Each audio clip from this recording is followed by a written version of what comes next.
I'm trying a different recording mode this morning. The other day when I uploaded the last two videos for the longer one, it was I think like 17 minutes or 15 minutes, somewhere in there.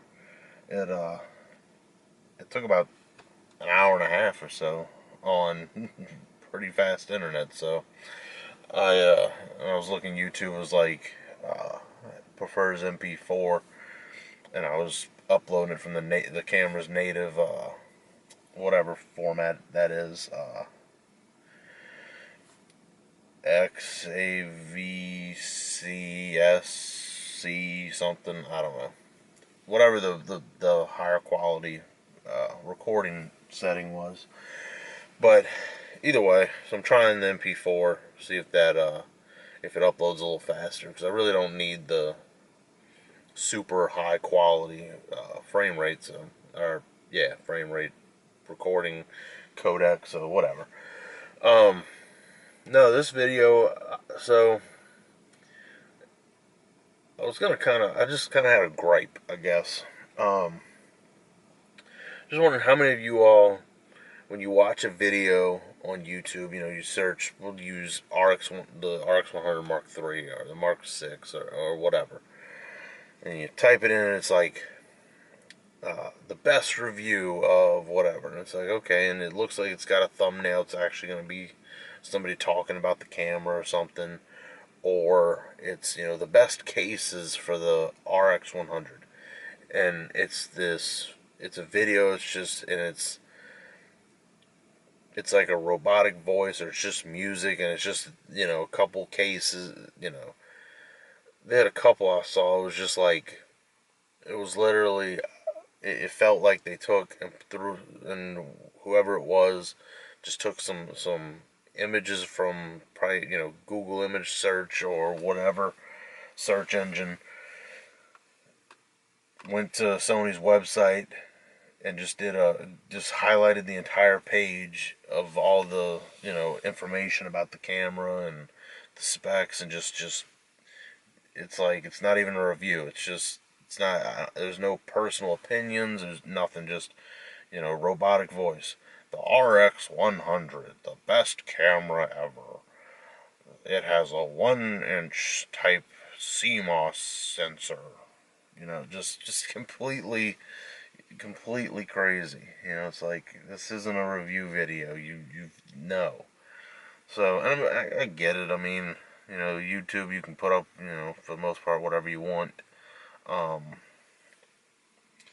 but the other gripe I kind of had was, you know, when mostly, shop on Amazon and stuff. Sometimes you can't find what you're looking for on Amazon, but a lot of times, it's just easier to get it on there. You got a good return policy. If you got Prime, you get whatever it is in a couple days. You can see specs on whatever you're buying, some pictures, reviews with user photos. So to me, that's like everybody else for the most part. I think it's just ease of use. Um,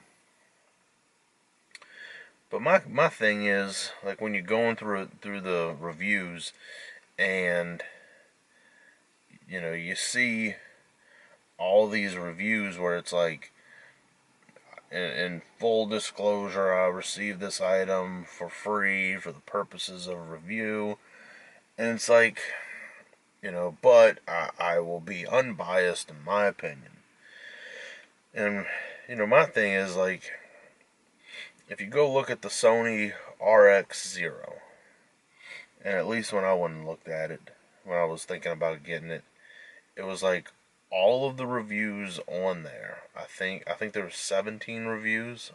I'd have to look to be 100%, but it seemed like the majority of the reviews were, I received this device for free for review. And to me, it's like, yeah, you can say, hey, I got this for free, and I'm gonna give you an unbiased review. But for me, if I go out and I spend $600-700 or $50 or $100 or whatever amount of money on whatever it is, you know, to me,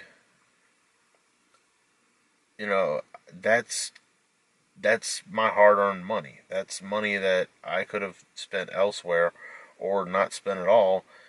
So, saying that you're going to be unbiased, you don't actually have that that money put out there to purchase that product. So, I think it's not a genuine review. Now, I'm glad people put it because then I can be like, hey, like if I spend, let's not even go $600. If I spend $20 on something and it doesn't live up to my expectations, then that's $20 that I could have spent. I could have spent $30 and got, say like a camera case. If I got a $20 case for free, but I didn't spend $20 on it, then it might just be like, okay, it's okay, $20, and I didn't spend any money on it. It's a whatever, it's a decent case. I don't want to upset this company because then they may never send me stuff in the future. So, you know, or you might, you're trying to be unbiased, but or not be unbiased, but you're trying to give a genuine review, and whereas if I spend $20 of my own money, it's like, hey, I spent $20.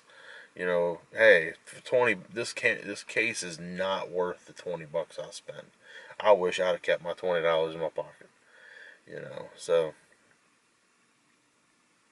that, and the other thing I kind of don't like is, and some people have, it's actually two parts on what I'm kind of is.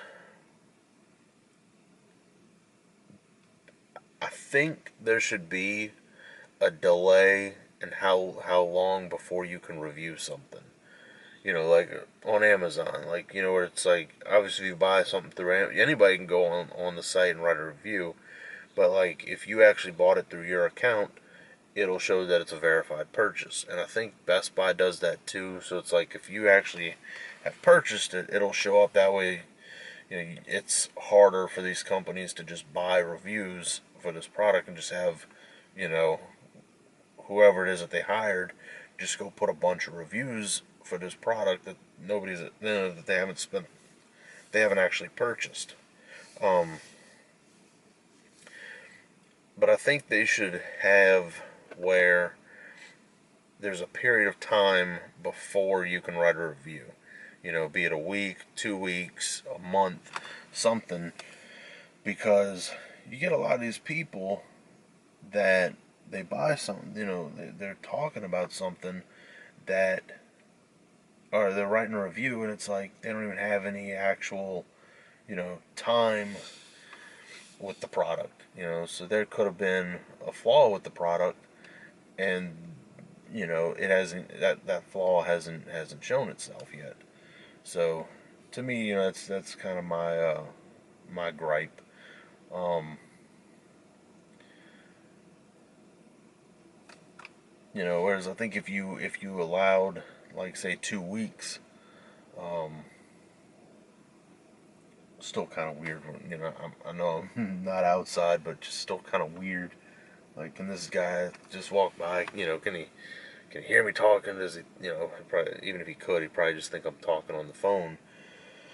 But that is a little noisy outside anyway. But whatever.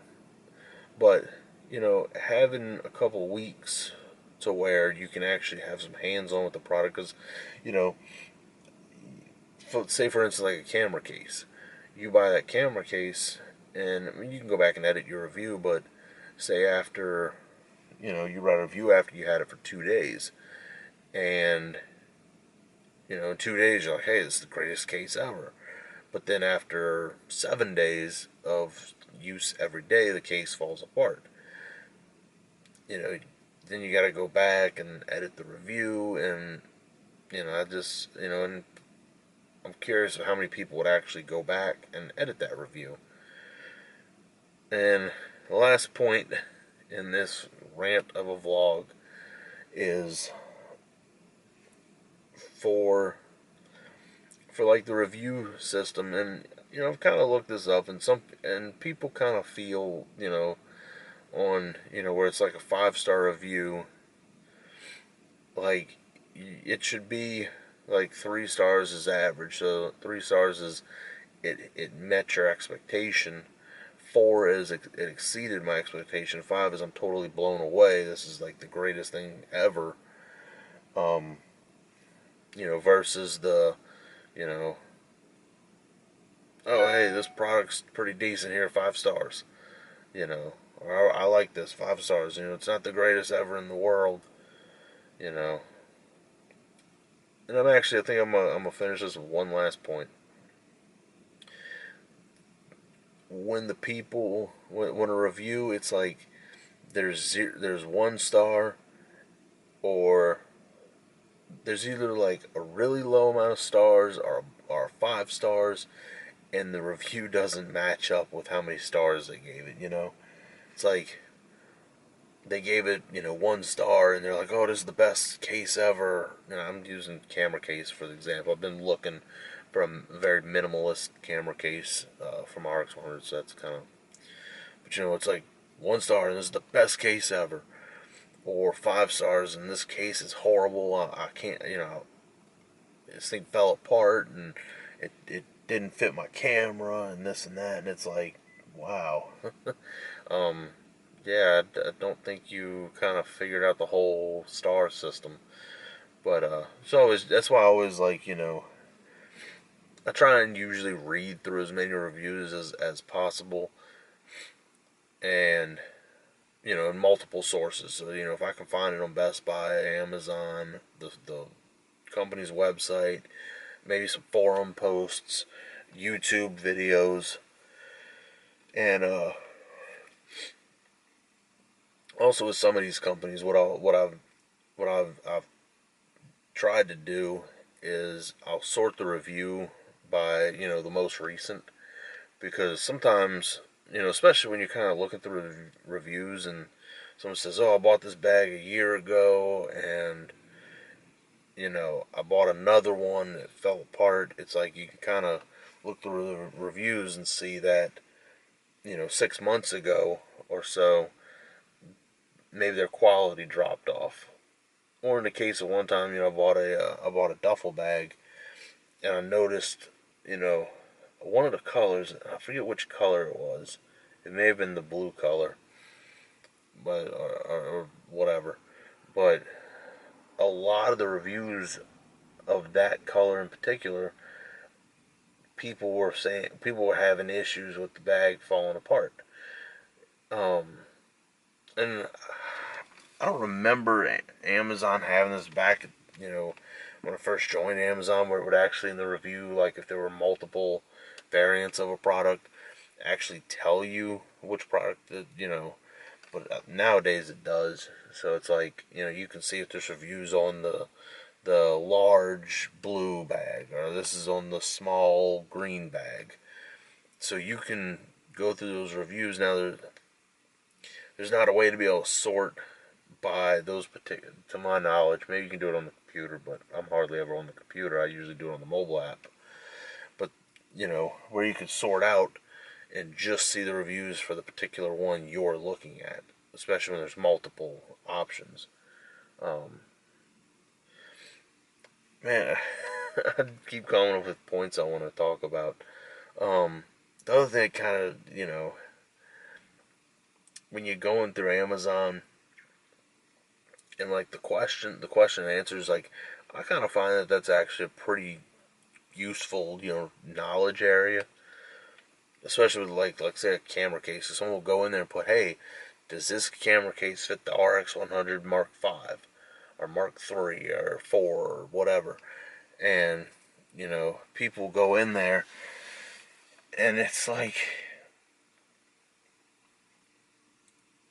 I don't think I've ever actually had a product where I've asked a question where anybody's ever answered it. But it's kind of, I think, comical when you go through there, and I'm sure you've at some point gotten the message where it's like, hey, somebody asked a question about the whatever it is that you purchased. Can you help them out and answer it? And it's like you'll see, and maybe it's just people not understanding that, it's not that seller that messaged you directly. It's just they posted that question on the product itself. So they'll you'll see these things where it's like, sorry, it's like a camera case, and someone says, hey, does this camera case fit the RX 100? And someone says, oh, sorry, I bought this to hold a deck of playing cards, or I bought this for to hold my Kleenex, and it's like, or sorry, I ended up not buying this, or something, and it's like, really, thanks, like, you have literally provided, you have answered a question. It's like you just needed an answer to answer. Like I said, it could be people that don't really understand, so they may be thinking like, hey, I don't want to leave this person hanging. But like I said, I've never gotten an answer, so I don't know if someone answers, if it's like, hey, someone answered your question, and then you have to go to it, or how they relay that information to you. But be my thing. It's like, if you see a subject line, hey, somebody answered your question. It's like, all right, I got an answer to the question I asked about whatever product it was. Oh, they don't know. They don't have it anymore, or they bought it as a gift, so they don't know if it fits whatever the person's at. It's like, uh, I don't know. This has been kind of a ranting little vlog this morning, but hey, it is what it is. So, thanks for watching. And if you share some of the same issues with reviews and stuff like that and whatever, you know, I'm sure you know how to leave a comment. Don't need to tell you how to do that, but so thanks for watching. Have a good one.